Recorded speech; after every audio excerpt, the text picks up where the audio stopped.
ஆண்டவராகிய இயேசு கிறிஸ்துவின் ஈடு இணையற்ற திருநாமத்திலே உங்களை சந்திக்கிறதிலே மிக்க மகிழ்ச்சி அடைகிறேன்.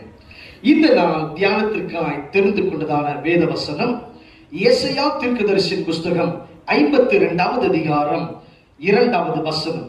தூசியை உதறிவிட்டு எழுந்து உன் கட்டுகளை அவிழ்த்து விடு. ஆம், எனக்கு அருமையான தேவ பிள்ளைகளே, தூசியை உதறு என்றால் பாவத்தை உதறி தட்டிவிட்டு, அசுத்தத்தை உதறி தட்டிவிட்டு எழுந்திரு என்று கர்த்தர் சொல்லுகிறார்.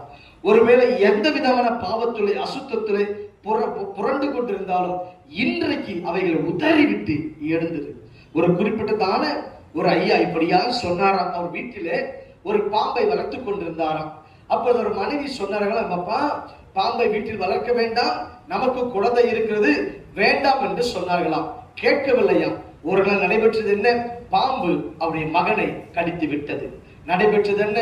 மருத்துவமனைக்கு கொண்டு போகிறதுக்குள்ளே அந்த பிள்ளை மரித்து போய்விட்டார். அப்படிதான் பாவம் முதலாவது விளையாட்டாய் தோன்றும், ஆனால் அது முடிவில் தீண்டிவிடும். எனக்கு அருமையான தேவஜனமே, இன்றைக்கு கர்த்தர் சொல்லுகிறார், தூசியை உதறி தட்டிவிட்டு எழுந்திரு. இந்த சத்தத்தை கேட்கிற அருமையான தேவ பிள்ளைகளே, ஒருவேளை எந்த பாவங்கள் வாழ்க்கையில் இருக்குமானால் அவைகளை உதறி தட்டிவிட்டு கர்த்தருக்காய் எழுந்து கர்த்தருனை ஆசீர்வதிப்பார். நான் ஜெபிக்கட்டுமா? மகா இரக்கமும் கிருபையும் நிறைந்த எங்கள் நல்ல தேவனே, உம்மை நாங்கள் துதிக்கிறோம், ஸ்தோத்தரிக்கிறோம் சுவாமி.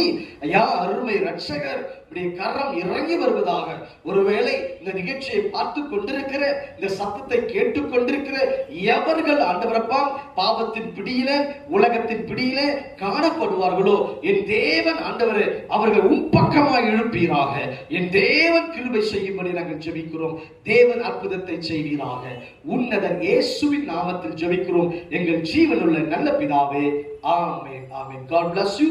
கர்த்தர் உங்களை ஆசீர்வதிப்பாராக. Praise the Lord. Praise the Lord.